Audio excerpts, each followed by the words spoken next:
Nós estamos vivendo um momento no qual talvez os mais pessimistas não pudessem imaginar em vivenciar isso, né? Desde anos atrás, desde a Segunda Guerra Mundial e outros acontecimentos históricos no mundo, nós não imaginaríamos viver tal situação. Ter que ficar em casa, não ter que conviver com as pessoas, ter que mudar todo o nosso cotidiano, né? E lidar com toda a carga emocional que a gente está lidando, né? Claro, e com o medo iminente, né, o tempo todo, um risco de ser contaminado, de contaminar alguns dos nossos familiares. Então isso está mexendo muito, né, com a nossa saúde mental. Então a gente está vivendo esse medo constante, né, de que algo de ruim possa acontecer com a gente, e ao mesmo tempo a gente não tem o que fazer, a não ser esperar. Então hoje a gente está tendo que lidar com a sobra de tempo, em demasia, né? A gente não está sabendo o que fazer com esse tempo, somado com toda a carga emocional e toda a carga de medo que a gente tem diante desse quadro de Covid-19. E até engraçado, porque antes, uma das grandes causas, né, dos transtornos mentais justamente era a falta de tempo.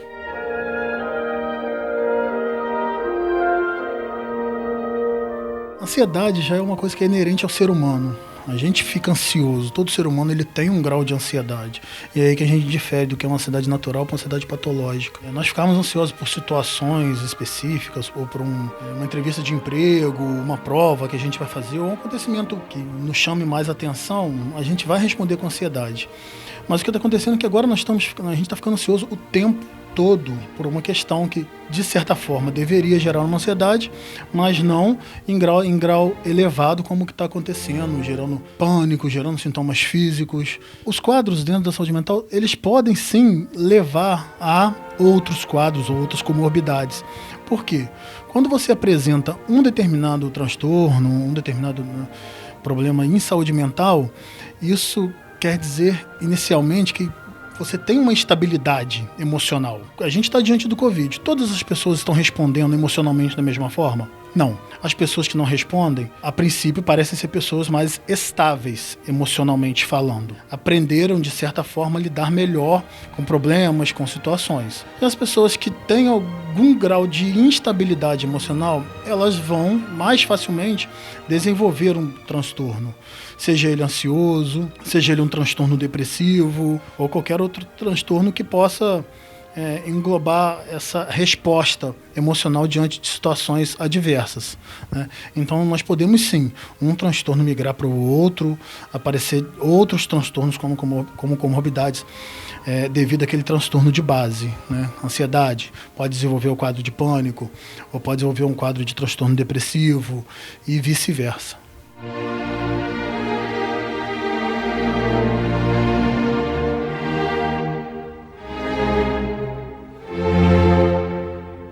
A psiquiatria é uma das especialidades que foram orientadas a não parar o atendimento. É claro que a gente continua com atendimento, com responsabilidade, né?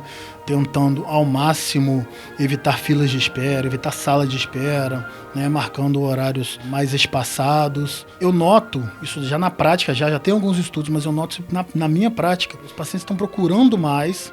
Aqueles que já tinham tratamento estão retornando com mais frequência e aparecendo novas pessoas agora que aparentemente não apresentavam nenhum sinal, nenhum sintoma de instabilidade emocional ou de algum transtorno e agora está apresentando de poucos dias para cá, dentro de um mês, todos eles relatando a questão da preocupação com o Covid, que não consegue ficar dentro de casa o tempo todo, que não está sabendo lidar com essa situação, né? Então isso está gerando um grau de estresse elevado.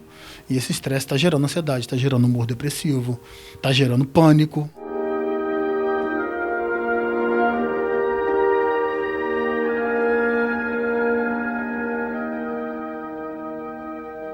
Os pacientes que fazem um tratamento medicamentoso, na psiquiatria, definitivamente eles não podem cessar um tratamento. Necessita que há uma continuidade do medicamento, há uma continuidade de receita, porque as receitas geralmente elas não são aceitas por um longo período. E no caso dos medicamentos, dos psicotrópicos, essas receitas elas têm uma validade muito curta. E por outro lado também a gente nota que alguns medicamentos estão meio que sumindo do mercado. né? E medicamentos simples, que a gente prescreve muito, não estão sendo encontrados nas farmácias. Aí a gente não sabe já se é alguma questão de falta de matéria-prima do medicamento ou da logística de entrega, mas alguns medicamentos estão complicando e a gente está tendo que se redobrar aí, né, para poder prescrever um outro medicamento similar ou algo que vai fazer o mesmo efeito, para que esse paciente não venha a sofrer com a falta do medicamento. A exemplo desses medicamentos que estão em falta, nós temos, por exemplo, carbonato de lítio, né, que é um medicamento que a gente usa muito para estabilizar o humor, né, um excelente medicamento, e a gente tem uma grande quantidade de pacientes que usa e a gente não está encontrando no mercado. E não existe outro medicamento que seja similar. Tem outros que fazem desempenho o mesmo papel, mas não com o mesmo nível de efeito do carbolítio. A gente tenta, sim, fazer algumas associações para substituir determinado medicamento. Muitas vezes dá certo, sim, outras não. E por isso a importância desse cuidado contínuo, esse acompanhamento. Existem pacientes que eles precisam de um cuidado mais de perto, né, em menor tempo de interconsulta. São pacientes que têm outras questões, outros transtornos, que definitivamente eles não podem ficar sem a medicação. Se ele não toma esse remédio, ele pode desenvolver um surto, né, pode desenvolver alguma agitação, alguma coisa que ofereça risco a ele ou à própria família.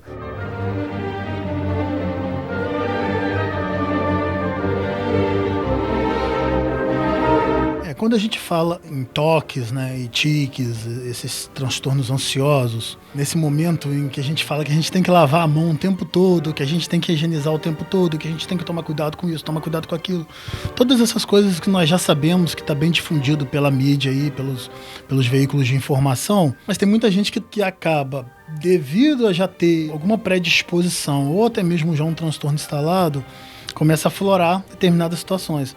Então a gente vê pacientes que lavam a mão dezenas de vezes por dia, o tempo todo lavando as mãos, o tempo todo trocando a roupa, o tempo todo tomando banho. Tem pessoas que estão tomando banho 5, 10 vezes por dia, estando dentro de casa, num ambiente, até que se prova o contrário, é um ambiente que está livre de contaminação. Então isso pode desenvolver algum transtorno obsessivo compulsivo, que lá na frente, depois que a gente passar por isso tudo, vai ficar um resquício. É essa a preocupação, né?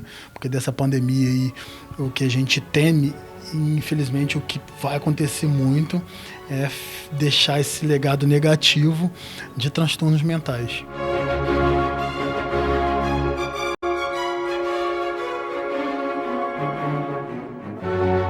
Quando a gente fala, né, de dependência de substâncias, e aí eu estou falando das substâncias lícitas e ilícitas, né, a gente deve chamar bastante atenção para isso, porque a gente está lidando com ociosidade.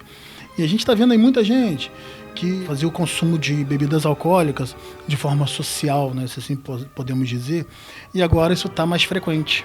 Posso me exceder, que não tem problema, porque no dia seguinte eu também não vou trabalhar, eu não vou estudar, estou dentro da minha casa. Não estou aqui para julgar nem criticar quem faz o uso de bebida alcoólica de forma alguma.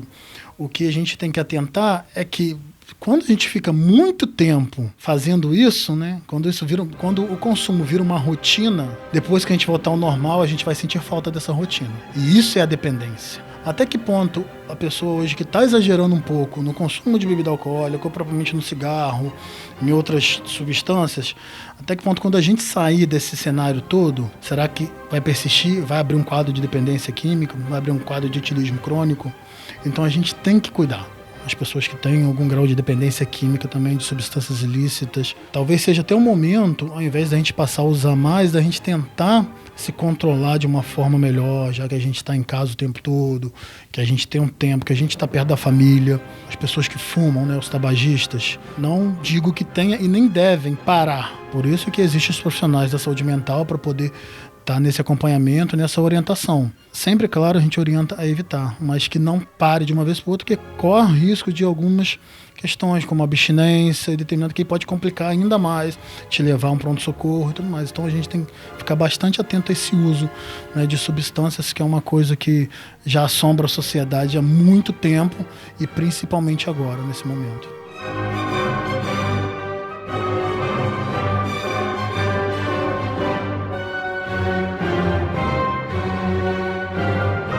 Todos os transtornos eles estão sendo aflorados, né? Estão ficando mais intensos, com sintomas mais rotineiros, mas o que a gente vê aumentando muito são quadros de pânico, de síndrome de pânico. As pessoas estão ficando apavoradas com o que pode acontecer, achando que o tempo todo vai ficar doente, que o pânico leva a isso, tem uma sensação iminente de morte. Desenvolve insônia, as pessoas não conseguem dormir, estão trocando o dia pela noite, né? Tem essa alteração de sono. Isso tudo por conta do quadro de pânico, do quadro de desespero, que é lidar com uma coisa que a gente não está acostumado. E aí dentro de uma casa onde moram 4, 5 pessoas, uma vai levando a outra. Uma pessoa que apresenta um quadro de pânico, né? O parente em casa começa a ficar preocupado e começa a vivenciar aquilo todos os dias, e há uma instabilidade emocional, até pelo confinamento também, então começa a apresentar.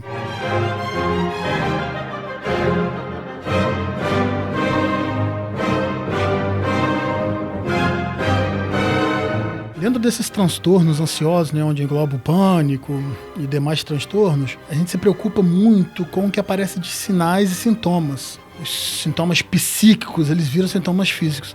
Então a gente vê na própria emergência dos hospitais, muitas pessoas chegando com falta de ar, aquela falta de ar mesmo, né, dor no peito, dor de cabeça, e tá levando as pessoas, inclusive, a acharem que podem estar contaminadas. É claro que isso deve ser investigado. Qualquer pessoa que tem um quadro de dispneia, a gente tem que investigar. Mas os transtornos ansiosos, eles podem apresentar sintomas físicos de tal maneira que simulam uma síndrome respiratória aguda, ou que simula um infarto. E a gente mesmo acha, a gente corre na emergência e acha que, olha, essa pessoa pode estar infartando, essa pessoa pode estar com uma insuficiência respiratória aguda aqui, vamos tratar. E a gente vai fazendo exames e vai vendo que, na verdade, não tem nada orgânico causando ali, que são sintomas psíquicos, né, sendo somatizados em sintomas físicos. E aí a gente dá um calmante, a pessoa relaxa e começa a regredir tudo isso. Dormência nas mãos, dormência nos pés. Poderia aqui ficar falando um vasto tempo de infinitos sintomas, né, que os quadros ansiosos podem apresentar. Então a gente tem que tentar, claro, buscar ajuda, né, para quem nunca passou por isso, não sabe o que está acontecendo. Independente de qualquer coisa, tentar manter a calma, para que esses sintomas não fiquem mais graves. Nos momentos em que a gente apresenta sintomas psíquicos e sintomas físicos graves, né, como uma falta de ar, né, como palpitação, a gente tem que ter uma certeza de que isso não tem uma causa orgânica. Eu estou sentindo dor no peito, minha pressão está aumentada, eu não sou cardiopata, eu posso estar infartando, sim ou não? Claro que a gente tem que investigar, mas a gente tem que buscar tentar se acalmar. É difícil? Sim, mas a gente tem que exercitar isso. Respirar fundo, chamar alguém que fique do seu lado, que possa te dar um apoio. O uso de medicamentos, eles são bons, sim, mas sempre orientados, né, e acompanhados pelo profissional, né, com as devidas prescrições, tudo mais, para que também não haja uma automedicação e isso possa influenciar negativamente no quadro.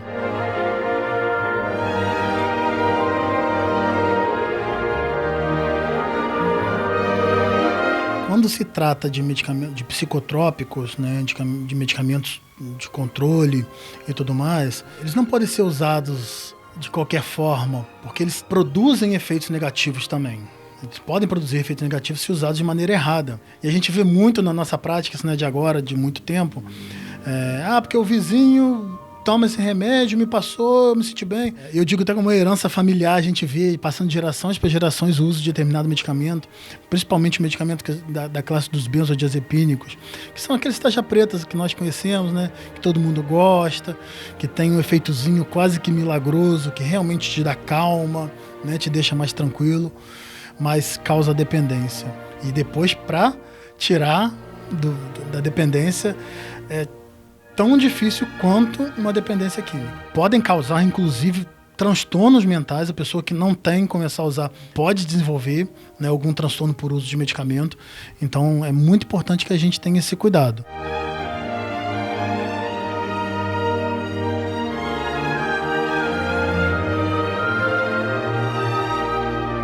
Sempre quando a gente vive uma situação ruim, a gente tem que tentar tirar algo de bom.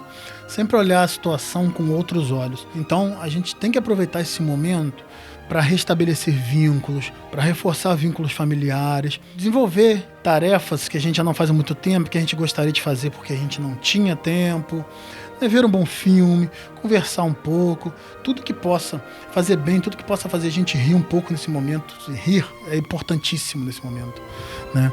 a gente está ficando muito triste. Então, qualquer medida que a gente usar, né, que a gente lançar a mão para poder fazer a gente rir, para fazer a família rir junto, é muito importante. Então, a gente precisa de buscar essas alternativas, atividade física dentro de casa. Mas eu moro no apartamento, meu apartamento é pequeno. Mas sempre tem como fazer uma atividade física. Ter uma boa alimentação, a gente tem que manter um padrão de sono, a gente tem que manter uma regularidade e horário. O sono, depois que tudo passar, vai influenciar lá na frente. Então, um sono irregular ou um sono não reparador, isso pode também gerar transtornos mentais. Isso tudo são medidas que vão nos ajudar a suportar mais tempo dentro de casa, que é o que a gente tem que fazer.